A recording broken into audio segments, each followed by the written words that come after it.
In the heart of the city stood a towering mansion, surrounded by marble walls and iron gates so high they nearly kissed the sky. It was the home of a man everyone knew but few had ever met, Mr. Armin Heston, a self-made millionaire whose fortune came from steel, oil, and hard decisions. He was a man admired by many, feared by most, and envied by all. But this story is not about him.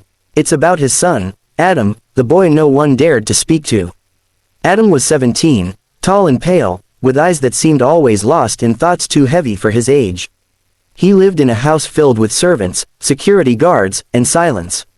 His mother had passed away when he was 6, and his father, buried under empires of business, rarely noticed the boy's presence. At his elite private school, students avoided him, not out of hatred, but fear. To them, he was untouchable, the heir of immense wealth, someone from another world. Teachers spoke to him with caution, friends whispered about him but never to him, and Adam grew accustomed to the sound of footsteps walking away. Every morning, a black limousine carried him to school, where whispers followed him through the corridors like shadows. He sat alone during breaks, reading or staring out the window while the others laughed in groups. He was not arrogant, just invisible. It wasn't that he didn't want friends, it was that no one wanted the risk of being close to him. One wrong word, one rumor, one photo could ruin scholarships or families. The son of a millionaire was, to them, a fragile glass wall, beautiful but untouchable.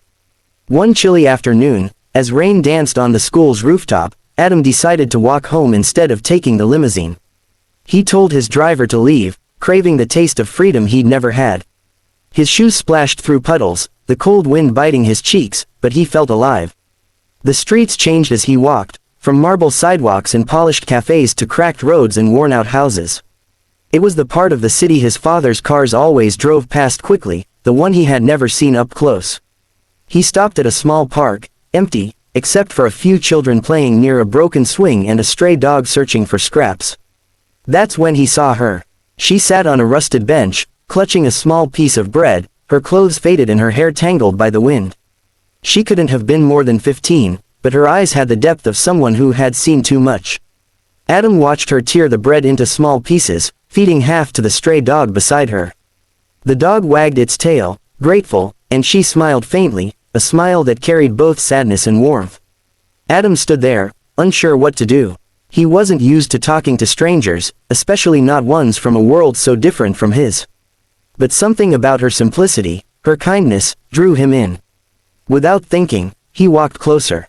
She looked up, startled but unafraid. "Are you lost?" she asked softly. Adam shook his head. "No, just walking." She nodded, then went back to her bread. For a moment, neither spoke. The rain had slowed, and the only sound was the crunch of gravel under his shoes and the soft chewing of the dog. Then she tore another small piece of bread and held it out to him. "Want some?" He blinked, unsure he heard correctly. No one had ever offered him food before, not like this. He hesitated. "I'm fine," he said. "It's okay," she replied, smiling gently. "You look like you haven't eaten with someone in a long time. Let's eat together." Her words hit him harder than he expected. Let's eat together. Simple, ordinary words, yet they pierced the loneliness he had buried for years. Slowly, he sat beside her, the cold bench creaking under their weight. She tore the bread in half, giving him a piece. "It's not much," she said, "but it's better when shared." He took it carefully, almost reverently, as if it were a gift made of gold. They ate in silence, both watching the clouds drift across the gray sky. The bread was dry, but to Adam, it tasted like something sacred, because it came with warmth. "What's your name?" he finally asked. "Lila," she said. "Yours?" "Adam." She laughed softly. Like the first man, he smiled, the first real smile in years.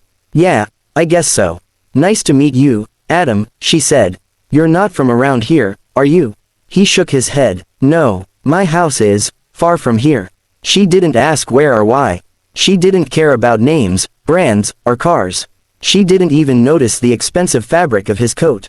To her, he was just another boy sitting on a bench, sharing bread in the rain.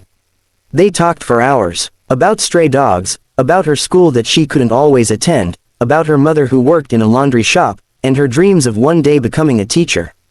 Adam listened, fascinated. No one had ever spoken to him like this, not out of politeness or duty, but with honesty. When the sky began to darken, he realized he had missed the dinner his father expected him to attend. For once, he didn't care.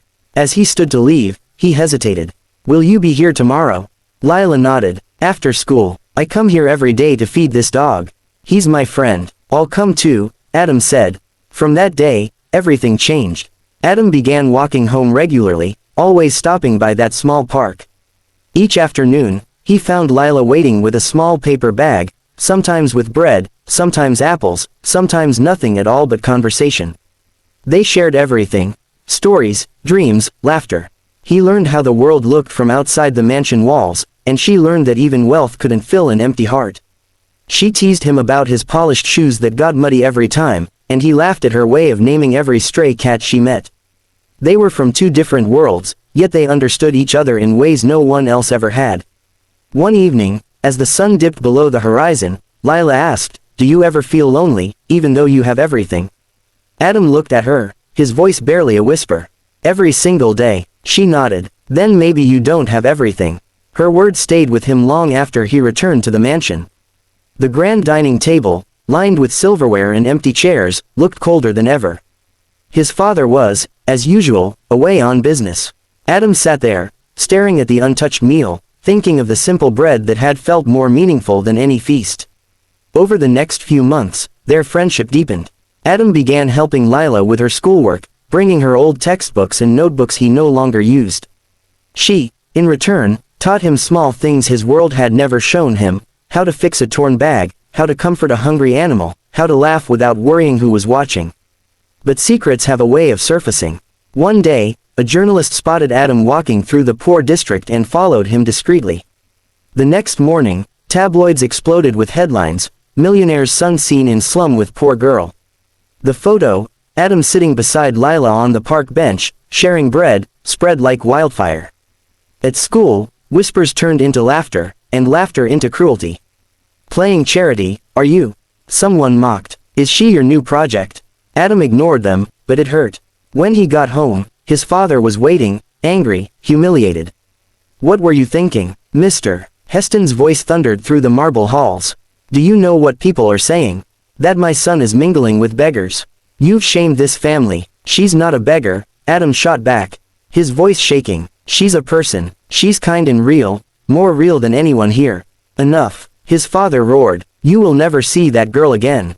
Do you understand?" Adam's chest tightened. "No," he whispered. "You can't stop me." But he could. Guards were instructed to follow him everywhere. His phone was taken, his walks forbidden. Days turned into weeks, and the park felt farther than ever. Lila waited every afternoon, feeding the dog alone, her eyes scanning the road for a boy who never came. Winter crept in, cruel and cold. Then one night, Adam made a decision. He climbed out of his window, down the old oak tree in the backyard, and ran. Through the city lights, through the alleys, through the biting wind, until he reached the park. Lila was there, wrapped in an old scarf, her cheeks red from the cold. When she saw him, her eyes widened in shock. "You came back," she said, her voice trembling. "I had to," he said, breathless.